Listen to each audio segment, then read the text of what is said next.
8h30, la cloche sonne à l'école primaire de la Pointe des Châteaux à Saint-Leu. Les élèves de l'unité d'enseignement entrent en classe. Ces enfants sont concernés par le handicap mental. Dans cette classe spécialisée, ils sont encadrés par une professeure des écoles et une équipe médico-sociale de l'Institut médico-pédagogique de l'association Clairjoie. C'est spécifique à l'UE, l'unité d'enseignement de Clairjoie. Il y a des éducateurs dans la classe et en fait on se partage. Les enfants sont tantôt avec moi, tantôt avec les éducatrices. Le but de l'enseignement spécialisé, c'est de trouver les points forts de l'enfant, de les valoriser, de jamais mettre les enfants en échec, de toujours chercher le bon côté des choses pour qu'ils se sentent bien et qu'ils progressent. Et si un enfant il peut pas trop bouger sa main, et ben on va pas forcer pour qu'il bouge sa main, on va trouver soit un substitut, soit on va essayer de limiter l'écrit pour valoriser l'oral, etc. quoi. Aujourd'hui, c'est mercredi. La moitié de la classe prend la route. Direction le Crêpes de Saint-Paul pour une activité ludique et pédagogique, le trampoline. Bon bah super. C'est bien de commencer la journée comme ça. Donc. Et toi, ça te plaît?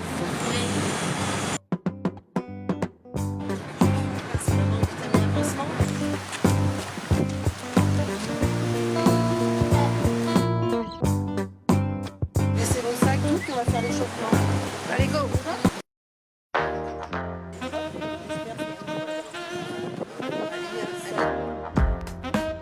Le trampoline est un projet initié par la psychomotricienne de l'association Clairjoie. L'objectif est d'abord de développer les aptitudes physiques et mentales. L'enfant aussi perd les appuis de la terrestre, donc il y a un autre équilibre qui se met en place. Et là, donc l'enfant est obligé d'adapter sa force, sa posture, sinon il tombe. Donc ça lui permet aussi donc, de faire cet ajustement-là de manière plaisante, ludique. Il n'y a pas de contraintes. Et il va vraiment chercher à faire des efforts, à progresser. Et voilà, c'est vraiment très stimulant pour lui. Deuxième objectif pour cette rentrée scolaire, amorcer la rencontre avec les enfants dits ordinaires pour un échange qui se développera tout au long de l'année scolaire. Là aujourd'hui, comme c'était le premier jour de tous, on n'a pas fait trop d'échanges. On a vu l'autre à côté, bouger l'autre, on a vu ce qu'il était capable de faire, mais on n'a pas fait d'échanges. Au fur et à mesure, on va échanger, on va se regarder, on va se confronter, et puis là c'est vrai que pour évoluer, c'est... Donc ça se fera tout au long de l'année, c'est ça? Voilà, tout au long de l'année. Pour les parents de ces enfants dits ordinaires, cette rencontre est vraiment bienvenue. Ça va lui apprendre à côtoyer tout type de personnes, peut-être même à se sentir...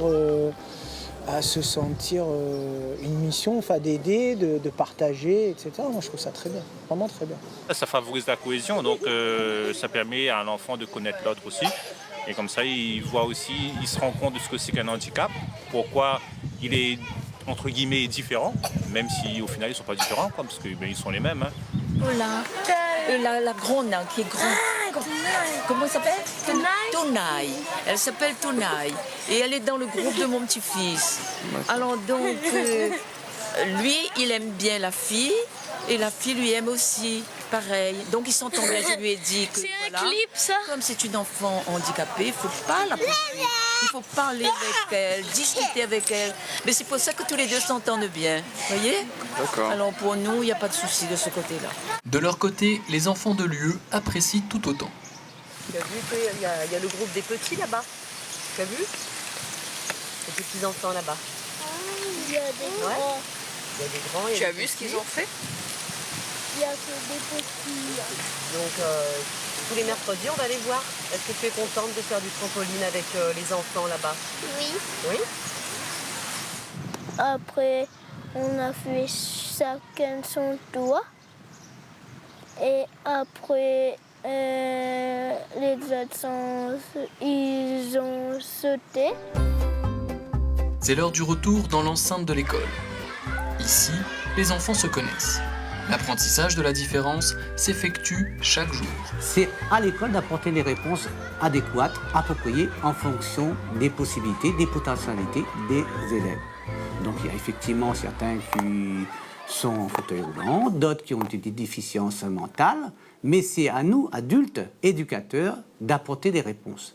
Pour l'équipe éducative, bien entendu, c'est un travail supplémentaire, c'est pas anodin. Il faut dire que si chacun fait un pas vers l'autre, on peut espérer avoir une société un petit peu plus juste, plus équitable et surtout plus harmonieuse. Et c'est un petit peu la finalité de l'école, en fait. Si un enfant est heureux à l'école, ça va conditionner, bien entendu, sa vie d'adulte futur et on peut espérer avoir un adulte épanoui. You got a friend in me. You got a